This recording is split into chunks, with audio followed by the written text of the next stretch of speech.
Bismillah, alhamdulillah, wassalatu wassalamu ala rasulillah.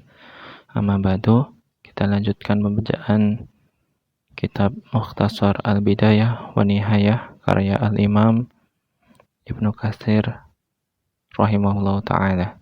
Kita sampai pada bab kisah Idris alaihi salam.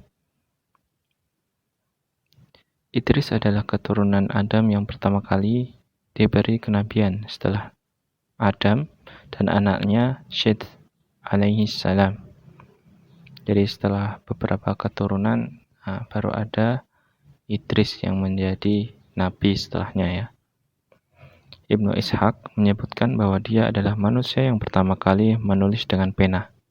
Nah, di sini juga diceritakan bahwa pertama kali pena manusia menulis dengan pena itu pada zaman Nabi Idris.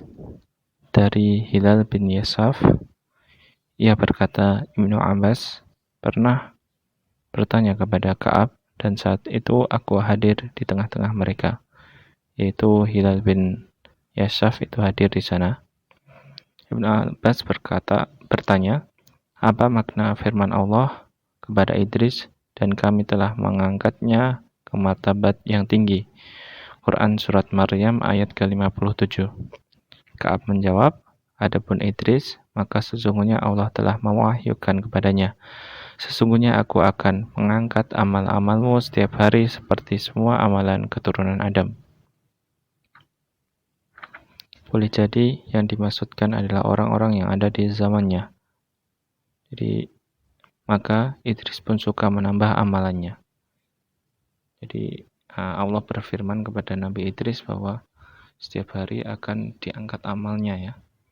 Dan jumlah amalnya itu seperti semua amalan keturunan Adam yang ada pada zaman itu.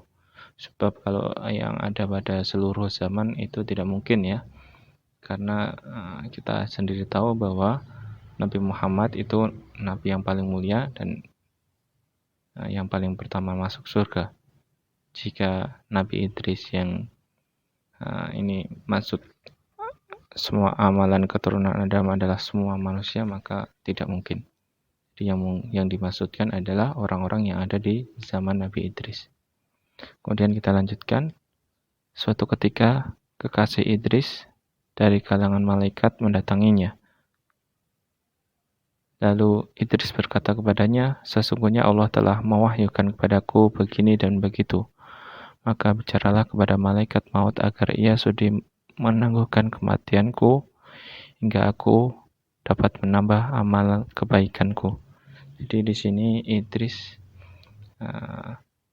berkata kepada malaikat ya, yang di sini yang maksudnya kekasih Idris dari kalangan malaikat itu yang seperti Nabi Jibril, malaikat Jibril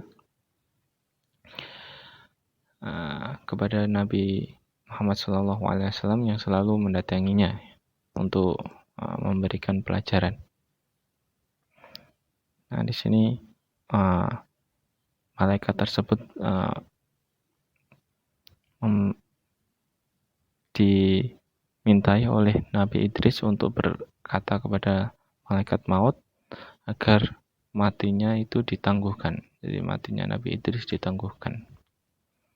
Kemudian maka malaikat tersebut membawa Idris dan meletakkannya di antara dua sayapnya. Kemudian naik ke langit.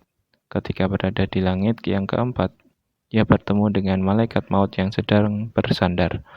Malaikat yang membawa Idris tersebut berbicara kepada malaikat maut, menyampaikan pesan yang dipesankan Idris kepadanya. Lalu malaikat maut berkata, di mana Idris? Malaikat tersebut menjawab, ini dia, di atas punggungku. Malaikat maut berkata, sungguh mengherankan. Aku diutus dan dikatakan kepadaku, cabutlah ruh Idris di langit keempat. Sebelumnya aku berkata, bagaimana mungkin aku menyambut ruh Idris di langit keempat sedangkan ia berada di bumi. Kemudian malaikat maut pun menyambut ruh Nabi Idris di sana, yaitu di langit keempat. Jadi di sini terdapat faedah ya, bahwasanya takdir dari Allah itu akan selalu terjadi ya. Di sini malaikat maut diperintahkan untuk mencabut ruh Nabi Idris di langit keempat. Sebelumnya malaikat maut itu bingung ya, bagaimana bisa mencabut roh manusia di langit. Ternyata di sini diceritakan bahwa Nabi Idris itu ingin ke langit untuk menemui malaikat maut agar ditangguhkan kematiannya, tapi justru malah mendatangi kematian itu sendiri. Demikian yang kita pelajari pada kesempatan kali ini. Sallallahu ala nabiyina Muhammad wa ala alihi wa sahbihi wasallam. Assalamualaikum warahmatullahi wabarakatuh.